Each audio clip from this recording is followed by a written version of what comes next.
Hi there, my amazing students. I'm Tyler, and today I'm here to help you improve your English. But more specifically, today I'm here to help you stop translating everything in your noggin.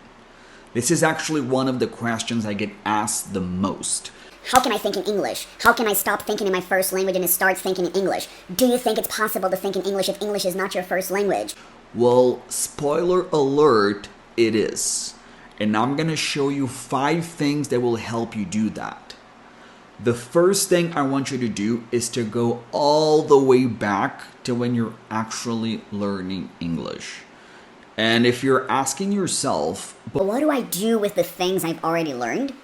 Don't worry about it. This is not going to affect your results.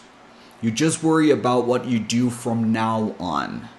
So what do most people do when they see a new word? They Google what that word means in their first language. And this is the first thing you have to do. Stop using Google Translate. You're not going to do that anymore. I don't want you to train your brain to rely on translating everything whenever you see a new word. It might even help you to understand the meaning of the word. But the moment you do this, you create connections in your brain that you do not want. You don't want this new word connected with its translation in your first language. Notice that I told you not to use Google Translate, but you can, and you definitely should use Google so you can find the meaning of this word in English. And with that, create the right connection in your brain. Number 2, this one might sound a little obvious, but I'll explain why you should do it. So you definitely want to surround yourself with English as much as possible.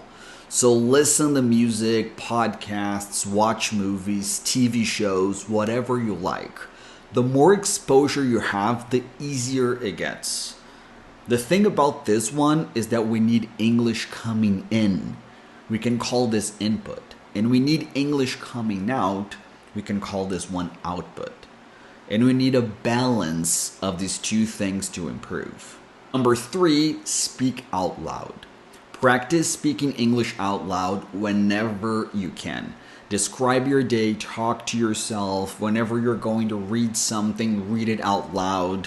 When you do this, you're actually training your brain to go straight to English when you want to say something. A little side note here, make sure you tell people in your house that you're doing this. Trust me, you don't want them to think you're going crazy. Number 4, force your brain to think in English. This one might sound a bit challenging at first, but it's incredibly effective. But what does that even mean? So what I want you to do here is to start saying your thoughts in English throughout the day. So when you catch yourself thinking in your native language, consciously switch to English. It's like a little workout, but for your brain. You don't have to do it 24 hours a day, 7 days a week. You can start doing this for 10 minutes a day, then maybe increase to 20, then 30 until you're able to reach 1 hour. Just like a workout. Well, number 5, whenever you're watching or listening to things in English, try to shadow, copy, imitate people, whatever you want to call it.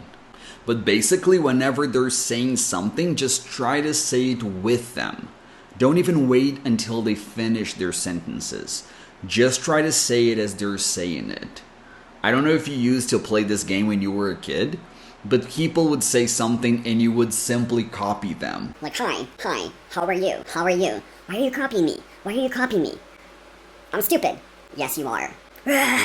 A bonus one here, number 6, practice, and be patient. Like any skill, thinking in English takes practice. So try to do this every single day to engage with the language actively. Remember that Rome wasn't built in a day, so don't expect to see results overnight. Just be patient with yourself and keep putting in the work. You will get there. Some people get there faster, some people take a bit longer, but if you keep putting in the work, you will get there. So that's basically it. By immersing yourself in English, speaking out loud, consciously thinking in English, shadowing whatever it is that you're watching, practicing, and being patient with yourself, you'll gradually stop translating things in your head. Well, I hope this was helpful, and let me know in the comments if you ever tried something I haven't mentioned here, and tell me if it helped or not. Maybe you have something to share that might help people here. So thank you very much, and I'll see you next video. Oh, I'm slipping away, so don't